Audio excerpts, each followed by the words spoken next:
सुन रहे हैं pocket FM RJ Shreya के साथ।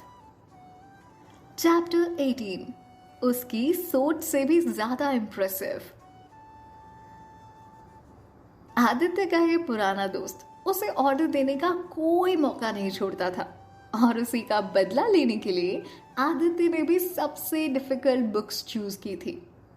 राजीव को डर था कि प्रखर इतनी डिफिकल्ट बुक्स शायद इस एज और इस लेवल पर समझ नहीं पाएगा, पर प्रखर ने खुद ही तो उससे कहा था कि उसे सबसे डिफिकल्ट बुक्स चाहिए, ऐसे बुक्स जो कि हाई-फाई टेक्निक डिकोडिंग की हो और लेटेस्ट अपडेटेड हो और अभी के सिनेरियो को कंप्लीटली डिफाइन करती हो, यानी कि लेटेस्ट डिफिकल्ट बुक्स। राजीव इस बात से हैरान था कि प्रखर इतने कम समय में इतना इंटेलिजेंट हो गया। उसे इस बात का कोई आइडिया नहीं था कि वो किसी और के लिए बुक्स मांग रहा है। फिर फाइनली जब प्रखर ने राजीव को ये बताया कि ये बुक्स उसने किसी और के लिए ली हैं, या आप कह सकते हैं कि ये बुक्स उसने अपने किसी दोस्त के लिए ली थी, तब राजीव को समझ में आया। राजीव ने आदित्य से इस बारे में कहा भी। हम जब बात कर रहे थे तब सुना था तुमने, वो बुक्स अपने दोस्त के लिए ले रहा था। आदित्य ने सिर हिलाते हुए से जवाब दिया, हाँ वही ना, जिसके बारे में तुम कह रहे थे कि उसकी कोडिंग स्किल्स एकदम परफेक्ट है, उसी की बात हो रही है ना। हालांकि वो सिर्फ एक छोटा सा मिनी गेम के लिए था, पर आप उस प्रोग्रामर की प्रोफिशिएंसी देख सकते हैं। आपने खुद देखा, ये आज तक का आपका देखा हुआ सबसे बेहतरीन काम था। ऐसी कोडिंग जिसे देखकर आप खुद हैरान थे। उसकी ये बात सुनकर आदित्य ने उससे कहा, हाँ तुम सही कह रहे हो, बट ये सिर्फ कुछ कोड लाइंस हैं। तुम उस प्रोग्रामर से कुछ ज़्यादा ही ओवर एस्टिमेट कर रहे हो, या शायद थोड़ा ज़्यादा एक्सपेक्ट कर रहे हो। प्रोग्रामिंग में कोड राइटिंग के अलावा और भी बहुत कुछ होता है। बाय द वे, वो सब छोड़ो, मैं सिक्योरिटी सिस्टम का अपग्रेड तुम्हारे ऊपर छोड़ रहा हूँ। इसके हैकिंग कंपटीशन से पहले ख़त्म कर देना, वरना। आदित्य ने उसे ऐसे मजाक मस्ती में लाइटर नोट पर चमकाते हुए कहा।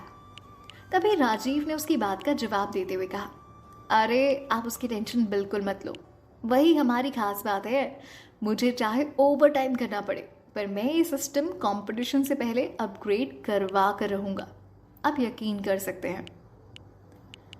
आदित्य मुस्कुराता है, उसे बाय बोलकर वो चला जाता है और राजीव वापस अपने काम पर लग जाता है। उसे पता था कि आगे आने वाले कुछ दिन में उसे बिना सोए, बिना खाए, बिना कुछ के काम करना पड़ेगा, क्योंकि एक सिस्टम अपडेट करना पेपर पर तो बहुत आसान लगता है, पर एक्चुअली में बहुत कॉम्प्लिकेटेड होता है। ऐसा इसलिए था क्योंकि नया सिस्टम इस मकसद से बनाया गया था कि वो सारे हैकिंग अटैक्स पर खरा उतरे, और ये एक डिफिकल्ट टास्क था। हैकिंग कंपटीशन की जड़ यही तो था, और उसने ये भी सुना था कि इस बार जो हैकर सामने आए हैं वो पिछले कई सालों में बहुत ही ज़्यादा बेटर है। सो कंपटीशन एकदम नेक टू नेक था, और पिछले कुछ सालों से ऑनलाइन बिजनेस में कंपटीशन बहुत ज़्यादा बढ़ चुका है, और इस बार हर कंपनी ये पूरी कोशिश कर रही है कि वो अपना बेस्ट डिफेंस सॉफ्टवेयर बनाए, क्योंकि उनकी एक गलती उनकी कंपनी को शुरू से ही ख़त्म कर सकती थी, जो कि काफ़ी रिस्की हो सकता था किसी भी कंपनी और उसकी गुडविल के लिए। और राजीव को ये देखना था कि वो आदित्य की कंपनी की पूरी मदद करे, ताकि वो हैकिंग कंपटीशन के एंड तक अपना नाम बचा कर रख सके। आखिर ये कंपनी राजीव और आदित्य के परिवार की जॉइंट पार्टनरशिप की कंपनी थी, तो मतलब मामला घर का ही तो था। वही तान्या उन बुक्स से सेटिस्फाई तो हो गई थी जो प्रखर उसके लिए लेकर आया था। तान्या ने पूरे तन मन से उनकी पढ़ाई की थी और खुद को इस मामले में अपडेट कर लिया था। हालांकि उसने वो बुक्स पलक झपकते ही खत्म कर दी थी, और इस बार वो सेटिस्फाइड भी थी प्रखर को अपनी इस बहन के टैलेंट की आदत सी हो गई थी। अब उसे पहले की तरह आश्चर्य नहीं होता था, इसीलिए अब वो ज्यादा हैरान नहीं था। इस बात से जो सबसे ज्यादा हैरान था वो था राजीव। जब प्रखर उससे बुक लौटाने गया तो उसने हैरान होकर पूछा, एक मिनट भाई, मतलब क्या उन्होंने ये सारी बुक्स पढ़ ली? प्रखर को खुद भी एहसास हो रहा था कि अब उसकी बहन को कुछ ज्यादा ही ज्यादा इंपॉर्टेंस मिल रही थी और बनता भी था। इसलिए उसने एक सांस में राजीव से पूछा, और पूछ ही लिया। हाँ, मैं भी हैरान हूँ। उन्होंने मुझसे सिर्फ इतना ही कहा सर कि ये बुक्स तो बहुत अच्छी थी, पर वो पूछ रही थी कि आपके पास इससे भी डिफिकल्ट कुछ है क्या? प्रखर की बात में इस वक्त हैरानी तो थी, सच भी था, लेकिन उससे ज्यादा था सरकाज़्म। जिस हिसाब से उसने पूछा था राजीव से, और राजीव के एक्सप्रेशन एकदम हक्के बक्के से हो गए थे कि भाई इतने डिफिकल्ट बुक्स कोई इतने कम समय में कैसे पढ़ सकता है। और उसके बाद सोने पे सुहागा वो सवाल जो प्रखर ने पूछा था, क्या आपके पास इससे भी ज्यादा डिफिकल्ट बुक है? अब राजीव को उसकी बहन के इंसान होने पर ना लिटरली शक सा हो रहा था। वहीं प्रखर सोच रहा था कि एक ही फैमिली में पैदा होने के बावजूद उन दोनों में इतना डिफरेंस कैसे हो सकता है। जरूर उसे अडॉप्ट किया होगा। ये शायद सवाल हर सिबलिंग के दिलो दिमाग में कभी ना कभी जरूर आता है। इस बेतुके सवाल से राजीव पहले ही हिल चुका था। ऑलरेडी ये बात एक पागलपन की तरह लग रही थी कि उसने एक दिन में इतने डिफिकल्ट लेवल की सारी बुक्स खत्म कर दी। उसके ऊपर उसे और भी ज्यादा डिफिकल्ट बुक्स चाहिए।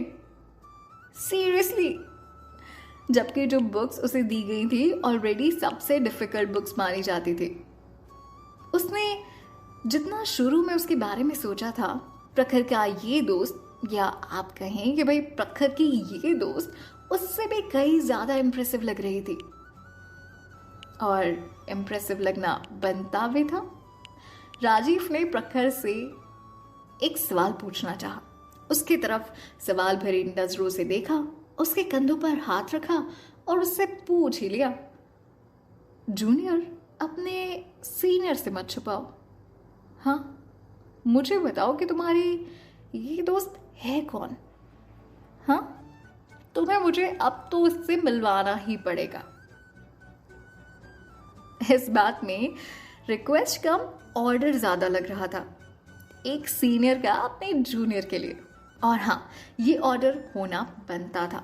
राजीव जिस तरह से आश्चर्यचकित होकर ये सारी बातें सुन रहा था, अब तो मिलना बनता ही था। प्रखर ने उससे कहा, सर, ऐसा नहीं है कि मैं आपको उनसे मिलवाना नहीं चाहता, पर अभी वो किसी के सामने नहीं आना चाहती। मैंने आपसे प्रॉमिस किया था, मैं अपना प्रॉमिस निभाऊंगा सर। जैसे ही उन्हें ठीक लगेगा, मैं आपसे प्रॉमिस करता हूँ, मैं सबसे पहले उन्हें आपसे ही मिल पाऊंगा। अभी उनकी तबीयत ठीक नहीं है, वो जैसे ही ठीक होगी मैं पक्का मिलवाऊंगा। प्रखर की इस बात में, इस प्रॉमिस में राजीव को सच्चाई नजर आई और उसने इस बात को समझा। राजीव समझता था कि जीनियस लोगों का अपना ही एक पागलपन होता है। उसने प्रखर को और कुछ बताने के लिए बिल्कुल फोर्स नहीं किया, बल्कि वो उसकी जितनी मदद कर सकता था उसने की। उसने कुछ और बुक्स ली और उसकी मदद करने की कोशिश की। प्रखर के जाने से पहले राजीव ने उससे सिर्फ एक ही सवाल किया, प्रखर, मैं तुमसे फ्रैंकली एक बात कहना चाहता हूं। अगर तुम्हारी दोस्त को जॉब की ज़रूरत हो तो उसे प्लीज़ यहाँ ले आना। मैं एक अच्छे से जॉब ऑफर के साथ उसका इंतज़ार करूँगा। आई होप तुम मेरा ये मैसेज अपनी उस दोस्त को ज़रूर कन्वे करोगे। बाकी जैसी उसकी मर्ज़ी। ये कहकर राजीव मुस्कुरा उठा। शायद एक तरह से ये भी मदद के लिए एक हाथ बढ़ाने का तरीका था। प्रखर ये बात सुनकर बहुत खुश हो गया। उसने सिर हिलाते हुए कहा, thank you so much sir, मैं ज़रूर उन्हें ये बात बता दूंगा। Once again thank you so much for each and everything. आपने बहुत मदद की हमारी। प्रखर का ग्रैटिट्यूड राजीव के लिए एक्चुअली एक बहुत ही अच्छी बात था। उसने दिल खोलकर राजीव से थैंक यू कहा और उसके एक एक शब्द में इस बात को फील किया जा सकता था कि प्रखर जानता था कि राजीव ने उसकी कितनी मदद की है। ताना को एक गुड न्यूज़ देने के लिए प्रखर बहुत एक्साइटेड था और जल्दी जल्दी इस एक्साइटमेंट के साथ वो हॉस्पिटल की तरफ भागा ताकि अपनी तान्या दीदी को वो बता सके जिसका पूरा परिवार इंतज़ार कर रहा था।